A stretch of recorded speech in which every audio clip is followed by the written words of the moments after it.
Hey guys, this is Tammer, Fakhry, broker owner of Elite Mortgage. Hi guys, it is me, Mickayla Fatovic, and I am the broker owner of Elite Class Property Management and Real Estate Company. Hi guys, please remember to like, subscribe, and hit the bell icon for notifications. Today we want to discuss with you some updates to the guidelines that Fannie is making and starting to implement. So Tammer, could you tell a little bit more about what's going on?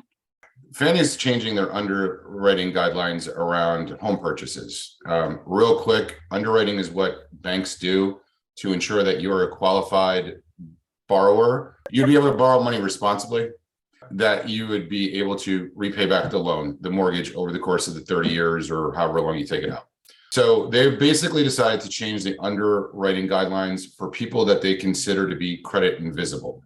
Meaning, one, you don't have a credit score, or two, you don't have enough of a credit history that they can do a real good underwriting on based on your credit history. It's not long, it's not full, it's not robust. So basically, from my understanding, a lot of groups, especially minorities, they're kind of just getting automatically denied and even given the chance and opportunity to get a loan for a house because of the fact that they are, in a sense, invisible to the credit reporting aspect, right? Correct. You are correct.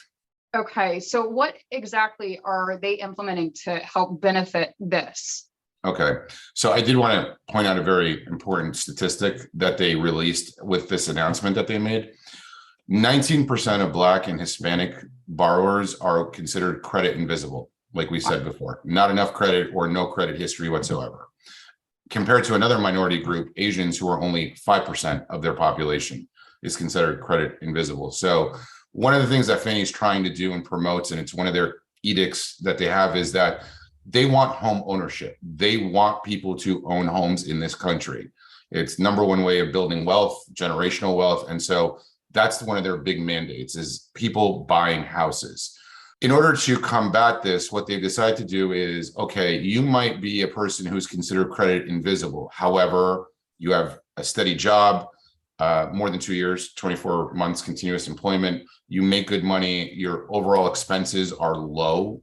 So one of the things that you can do is use a bank statements, right? They can look at bank statements for you, continuous 12 months, to see, are you paying your bills on time? How much money is consistently coming into your account? How much money is consistently going out of your account?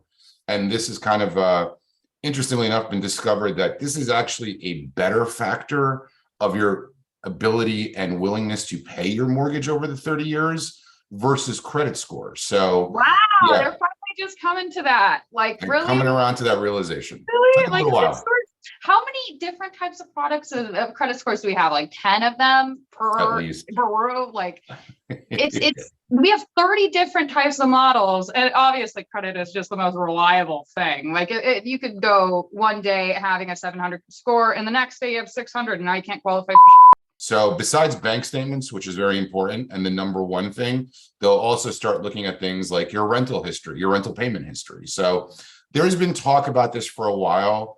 It's not new. They actually made an announcement to the guidelines in December 2022. They're finally making kind of clarifications to the lenders on how to actually implement these changes. And I mean, this is great because I know for a fact, me personally, I was actually somebody who fell underneath those categories when I first got started, and even being interested in buying a house as like an 18-year-old, even 18-year-olds, especially. Like, as soon as you turn 18, and if you've never been taught anything about credit education, which most of us haven't, then you kind of fall into that category. So that's great, because if you've been, or you're starting to do your rentals, you're starting to get a history for that, that's awesome. And I really do think that getting away from the credit as much as possible is better, just considering the fact that it's super unreliable. It's so unreliable. And I mean, there's so many different scores, and this is actually going to be a very beneficial thing. Now, do you think it's going to be beneficial from your perspective as a loan officer? I think it always makes it trickier, especially when you start having to document things for a year, right? So normally we document things like 2 months worth of bank statements, 2 months worth of paycheck stubs. You know, it's a shorter period of time that we have to document things.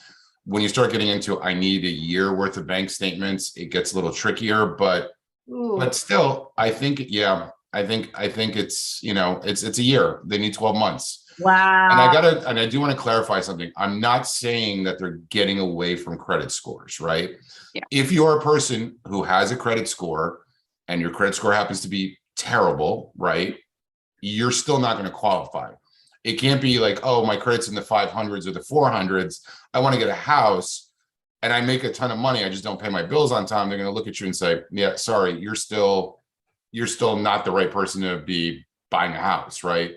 So be careful with that. This is, again, for people who have either no credit scores or not enough credit history for the score to be an accurate barometer of what kind of borrower they are. So let's say you just opened your first credit card within the last year and that's it, right? You don't have any car loans, you don't have any, you know, other long-term debts, you just have one credit card that's a revolving debt. You might be, you know, what's considered credit invisible still. So we got to be careful. I can't say that credit scores are going away. They're not. No, they probably will never for the next foreseeable future. But at the same time, I really wish that they would, because it's not really the best, or like create some type of better model with it, because, you know, it's just very faulty in my own opinion. The fact that they're starting to create more feasibility for people, I think that's very awesome. And I think that's going to help with the homeownership issues that we're running into today. Definitely. So, well, no, I think it's great because, again, one of their mandates is promoting home ownership, right? And the fact that they've looked at this and said, hey, there is a couple of groups, minority groups, that are really being overly impacted by this, and we need to make a shift. I think it's fantastic. I think it's what they need to be doing. It's what they're supposed to be doing. So this could be nothing but positive in the long run. I hope so. Well, Tammer, thank you so much for providing some education for the mortgage side of things. We really do appreciate it. And you guys, definitely, if you are thinking about getting financing, contact Tammer. If you need help with purchasing, keep me in mind. And any questions, comments, or if you want to talk to us, please comment below. And if you have anything you want us to talk about or touch base on, seriously, put that down here and we'll do it. As you guys can tell from our video library, we touch on a lot of different subjects and a lot of different things at the right time. So if there's something on your mind that you want to understand, learn more about, discuss, let us know. If we don't know, we'll bring an expert on to talk with you guys. All right. See you guys later. Bye.